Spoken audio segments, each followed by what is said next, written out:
ఎన్టీఆర్ జిల్లా పశ్చిమ కృష్ణాని ఇప్పుడు ఎన్టీఆర్ జిల్లా చేశారు కాబట్టి మీకు ఇదంతా కృష్ణానది ఒడ్డున ఉన్న ఇసుక క్వారీలు, అక్రమ ఇసుక క్వారీలు మీరే రన్ చేస్తున్నారని వినపడుతుంది. దానికి ఏమంటారు సార్? ఎక్కడున్నాయండి క్వారీలు? క్వారీ అనేది ఒక్కట్లేదు ఎన్టీఆర్ జిల్లాలో. మీరు చూస్తే చాలా ప్యాథటిక్ సిచ్యువేషన్ ఉంది.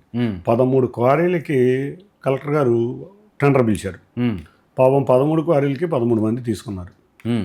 జగ్గయ్యపేటలో నుంచి కానీ నందిగాంలో నుంచి కానీ విజయవాడకి ఇసుక రావాలంటే మెయిన్ మార్కెట్ ఆ రోజు అమరావతి కాదు, విజయవాడ. లారీ కాస్ట్ ఎంత ఉంటుందండి ఒక టన్నుకి? కాబట్టి విజయవాడ చుట్టుపక్కల ఉన్న ప్రాంతంలో ఉన్న క్వారీలు ఇసుక చేయటం వల్ల అక్కడి నుంచి నందిగామ జగ్గయ్యపేట నుంచి ఇసుక రాలేదు. నెంబర్ 1. ఆ ఇసుక క్వారీలన్నీ మూసేసి అందరూ కూడా వ్యక్తులందరూ మూసేసి టెండర్లు క్లోజ్ చేయమని రిఫండ్ పెట్టేశారు. మీరు చూడండి, ఎన్టీఆర్ జిల్లాలో క్వారీలు ఎక్కడా కూడా పనిచేయట్లే. ఎందుకంటే మైలవరంలో క్వారీలు లేవు. నందిగామ జగ్గపేట నుంచి ఇసుక ఇటు రావాల్సి వస్తుంది. ఇక్కడ ఉన్న లారీ యజమానులకి ఇక్కడ నుంచి ఇసుక ఫ్రీ ఇసుక చేసినాక ట్రాక్టర్స్ అందరూ ఎక్కడికక్కడ ఇసుక అమ్మటం వల్ల రేటు రావట్లేదు. మొత్తం ఎన్టీఆర్ జిల్లాలో మీరు మైన్స్ డిపార్ట్మెంట్లో వచ్చి అనుకుంటే రెండు మెషిన్డ్ రీచ్లో 2 ఉన్నాయి.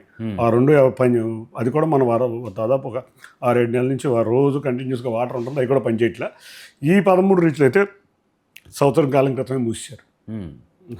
ఇప్పుడు ఇసుక చేసేవాళ్ళు అయితే ఎన్టీఆర్ జిల్లాలో జరగట్లా. జరిగే ఇసుక ఏమన్నా ఉంటే కృష్ణా జిల్లా నుంచో గుంటూరు జిల్లా నుంచో అమరావతికి వెళ్తుంది, అది ఇంకోటి జరుగుతుంది. ఇక్కడ రీచ్లు లేవు కాబట్టి మీరు చెప్పినవన్నీ ఒక వేస్ట్ ఆరోపణ, పసలేని ఆరోపణలు. అంటే రీచ్ ఉంటే డెఫినెట్గా జరుగుతాయి అనుకోవచ్చు. రీచే లేని చోట ఏం జరుగుతుంది సార్? విజయవాడ ఎంపీగా మీరు భవానీ ద్వీపాన్ని పీపీపీకి ఇవ్వటాన్ని సమర్థిస్తారా? 100% సమర్థిస్తాను. ఎలా? ఎందుకంటే ఇవాళ మీరు చూస్తే పీపీపీ మోడల్లో గనక చేయలేకపోతే టూరిజం అనేది వాళ్ళు డెవలప్ అవ్వదు. టూరిజం మనం చూస్తే చాలా టూరిజం ప్రాజెక్టులు పీపీపీ మోడల్ మీద ఇవ్వాల్సిందే. ఆంధ్రప్రదేశ్ టూరిజం సంస్థ కింద ఎన్నో ప్రయోగాలు చేశాం, ఎక్కడా సక్సెస్ అవ్వాలి. మీరు అదే ప్రైవేట్కి ఇచ్చిన ఆర్గనైజేషన్స్ ఇచ్చారు. ఇప్పుడు హైదరాబాద్లో కొన్ని ఇచ్చాం, చూస్తే బ్రహ్మాండంగా సక్సెస్ అయినాయి. ఎక్కడైనా కూడా ఒక ప్రభుత్వం ప్రభుత్వ ఆస్తిని మనం ఏమి చేయట్లే. ఇప్పుడు ఒక టూరిజం డెవలప్ అవ్వాలి, ఆంధ్రప్రదేశ్ ఒక మంచి టూరిస్ట్ స్పాట్గా డెవలప్ అవ్వాలంటే కేరళ చూసాం. ఎన్ని కొండల్లో ఎంతమంది ప్రైవేట్ వాళ్ళు, ఎంతమంది రిసార్ట్ చేస్తే ఆ మున్నార్ కానీ, టెక్కడి కానీ, కొచ్చిన్ కానీ ఒక ప్రైవేట్ వ్యక్తులే కాకుండా ఉద్యోగాలు వస్తున్నాయి, ఉపాధి వస్తుంది. తప్పకుండా ప్రభుత్వం చేయలేని చోట ఒక ప్రైవేటు వ్యక్తిని తీసుకొచ్చి ఉద్యోగం, ఎకానమీ పెంచి ప్రభుత్వానికి కూడా జిఎస్టీ ఇటువంటి రూపాల్లో ఆదాయం వస్తూ ఉన్నప్పుడు తప్పకుండా చెయ్యాలి. ఎందుకంటే ప్రభుత్వంలో ఏం చెప్పిప్పుడు మనం భవానీ ద్వీపాన్ని చూసాం. ఇప్పుడు మనం అటుపక్క కూడా ఉండవల్లిలో కూడా ఒక టూరిజం చూసాం, ఒక మోటలు పెట్టారు. టోటల్గా ఫెయిల్యూర్. ఏ రోజు దాన్ని సరిగ్గా మెయింటైన్ చేసి ప్రభుత్వంలో ఉన్నప్పుడు దాని మెయింటెనెన్స్ ప్రాబ్లం. అదే ప్రైవేట్ హోటల్ ఉన్న చోట బ్రహ్మాండమైన సక్సెస్ అవుతుంది. ఫర్ ఎగ్జాంపుల్ ఢిల్లీయే చూసాం, అశోక హోటల్ ఎంత సెంటర్లో ఉంటుంది. అంటే 2012లో కిరణ్ కుమార్ రెడ్డి ప్రభుత్వంలో కూడా దాన్ని లీజుకి ఇవ్వాలని చూసినప్పుడు తెలుగుదేశం అప్పుడు ప్రతిపక్షంలో ఉండి వ్యతిరేకించింది దాన్ని. ఇవాళ మా యొక్క పాలసీ పీపీపీ మోడల్లో టూరిజం ప్రాజెక్ట్స్ ఇచ్చి మెడికల్ కాలేజీలు కూడా మీరు 100% సార్. ఇవాళ ఒకటి వైద్యం ఫ్రీగా అందాలని మనం కోరుకుంటున్నాం, కానీ ప్రభుత్వం చేయగలిగే పరిస్థితిలో లేదు. గవర్నమెంట్ హాస్పిటల్ మన పరిస్థితి ఏదో ఉందో చూసుకోవచ్చు. ఒక పీపీపీ మోడల్లో ఒక వ్యక్తులకి ఇష్టం వల్ల మెరుగైన వైద్యం గ్రామీణ ప్రాంతాల్లో వస్తే తప్పేంటి? కానీ రేట్ ఎక్కువ పెంచుతారు ప్రైవేట్ వ్యక్తులు. మేము కంట్రోల్ ఉండదు కదా. కాదు దానికి పీపీపీ మోడల్లో ఇచ్చేదానికి మేము కార్డులు హోల్డర్, మేము మెడికల్ ఇన్సూరెన్స్ మేము ఇస్తున్నాం. తప్పకుండా మేము చేసిన దీంట్లో మేము పాటించాలి. వసతులు వస్తాయి కదా సార్. ముందు మనం ఎక్కడ ఇప్పుడు చూస్తే హైదరాబాద్లో పెరుగుతాయి, కానీ వాళ్ళు చీప్ రేట్కి ఇవ్వరు కదా. సార్ ఆరోగ్యశ్రీ ఏంటి సార్ పరిస్థితి? గవర్నమెంట్ ఇస్తుంది కదా. అటువంటి ఆరోగ్యశ్రీ ప్రైవేట్గా పీపీపీ మోడల్లో ఉన్న వాటికి ఇస్తే విజయవాడ నగరానికి రావాల్సిన లేదు, విశాఖపట్నం నగరానికి అవసరం లేదు.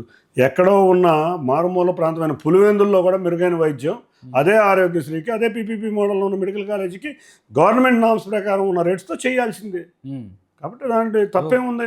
మెరుగైన వైద్యం, మెరుగైన విద్య, మెరుగైన సౌకర్యాలు కల్పించడంలో ఎటువంటి నష్టాన్నైనా గవర్నమెంట్ భరించి తీసుకుంటానికైతే నేను పీపీపీ మోడల్ తప్పే అన్నాను. పీపీపీని మీరు 100% సమర్థిస్తాం. ఓకే, మీది అదే, మీ పాలసీ అదే అంటారు.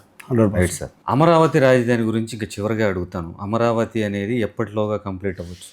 ఆంధ్రుల కలల రాజధాని అమరావతి. మ్మ్. డెఫినెట్గా ఇవాళ ఒక వెల్ ప్లాన్డ్ సిటీ ఏదన్నా ఇండియాలో ఉందంటే అది అమరావతి కాబోతుంది. మ్మ్. మేము గత ప్రభుత్వంలో కనుక కంటిన్యూటీ ఉంటే ఇప్పటికి అమరావతి మాకు బయటకు వచ్చేది. సంవత్సర కాలంలోపు అక్కడ ఉన్న judge quarters, minister quarters, MLA quarters, అంతేకాకుండా హ్యాపీనెస్ట్ మ్మ్. అపార్ట్మెంట్స్ అన్నీ రెడీలోకి వస్తాయి. 2 సంవత్సరాల కాలం లోపల మొత్తం ఇన్ఫ్రాస్ట్రక్చర్స్, ఫ్లాట్లు, ఉన్న రోడ్లు, డ్రైనేజెస్ అన్నీ పూర్తవుతాయి. రాబోయే 3 సంవత్సరాల కాలంలో సచివాలయాలు, అసెంబ్లీ, అంతేకాకుండా హైకోర్టు పూర్తవుతుంది. ఇది మా టార్గెట్. మీ ఎమ్మెల్యేలతో, మీకున్న 7 ఎమ్మెల్యేలతో మీకు సఖ్యత బాగానే ఉందా? మొన్నటిదాకా 7 ఎమ్మెల్యేలతోనూ సఖ్యత ఉండేది. మ్మ్. ఇప్పుడు కొంచెం చిన్న చిన్న ఇష్యూల వల్ల తిరువురు కొంచెం ఇబ్బంది ఉంది. మిగతా 6 అయితే ఏ పని ఉన్నా కలిసికట్టుగా, అంతకుముందు 7 కలిసికట్టుగా చేసేవాళ్ళం. మ్మ్. ఇప్పుడైతే 6 కూడా కలిసికట్టుగా. ఇప్పుడు మా దగ్గర నిన్న ఉంది తిరువురు, మన నందిగామ, మన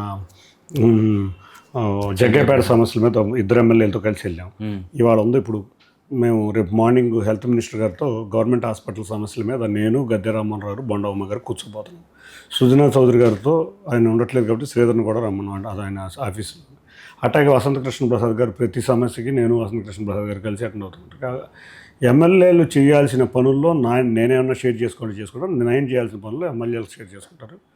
చక్కటి నిజంగా చూస్తే నాకు చాలా హెల్ప్ఫుల్గా కూడా ఉంది. ఎందుకంటే మళ్ళీ రేపు గ్రేటర్ విజయవాడ మీద ఒక మీటింగ్ ఉంది. అందరం ఎమ్మెల్యేలు వెళ్ళి ఒక రిక్వెస్ట్ చేస్తాం. విజయవాడ మీద సమస్యల మీద కూడా రిక్వెస్ట్ చేస్తాం. 6 ఎమ్మెల్యేలతో ఇబ్బంది లేదు. 7వది కూడా చిన్న చిన్న ఇబ్బందులు అయితే ఉన్నాయి. ఈగోకి వెళ్తారా లేకపోతే కలుపుకుంటారా? నేను ఏ రోజు ఎగోకి వెళ్ళిన అయితే నేను ఎక్కడ ప్రెస్ స్టేట్మెంట్లు ఇవ్వాలా, నేను ఎక్కడ ప్రెస్కు రాలా, నేనేమి ఇప్పుడు వరకు మాట్లాడాలా, ఇప్పుడు కూడా ఏమి మాట్లాడను. అంటే కలుపుకు వెళ్ళే అవకాశం లేదా? నేను అందరినీ ఎప్పుడైనా కలుపుకెళ్తాను. కానీ మనసుకు గాయమైన ఇబ్బందులు ఉండడం వల్ల కొంచెం ఇబ్బందికరమైన పరిస్థితి. అంటే కలుపుకి వెళ్ళే అవకాశం లేదు. నేను పార్టీ కలుపుకెళ్ళమంటే అప్పుడు కలుపుకెళ్లాల్సింది. నేను క్రమశిక్షణ గల కార్యకర్తను. మనస్ఫూర్తిగా జరగదు. మీ మనసుకి ఏదన్నా గాయం జరిగినప్పుడు దానికి ఎగనెస్ట్గా అధినేత అభిప్రాయాన్ని బట్టి బిహేవ్ చేస్తాను. కొలికిపూడి మాత్రం టార్గెట్గానే ఉంటారు. అయితే నేనేం టార్గెట్ చేయను, నేను ఎవరికి చేయను. నేను ఎవరిని టార్గెట్ చేయను. ఆయన పనులు ఆయన చేసుకుంటారు, నా పనులు నేను చేసుకుంటారు. ఆయన నేను టార్గెట్ అయితే నేను చేయగలిగింది లేదు. సార్, మీ ఆధ్వర్యంలో బెజవాడ డెవలప్మెంట్ బాగా జరగాలని మనస్ఫూర్తిగా కోరుకుంటున్నాను. ధన్యవాదాలు. నాకు కూడా విజయవాడ అంటే ఒక పిచ్చి ప్రేమ. ఇక్కడ పుట్టి పెరిగిన వ్యక్తిగా నా కోరిక విజయవాడ ఒక మోడర్న్ సిటీగా కనపడాలని, మీలాంటి జర్నలిస్టులు కూడా ఏదన్నా ఇష్యూలు ఉన్నా నా దృష్టికి తీసుకొస్తే మీ సహకారంతో విజయవాడని అభివృద్ధి తీసుకెళ్తానని తెలియజేస్తుంది. ధన్యవాదాలు.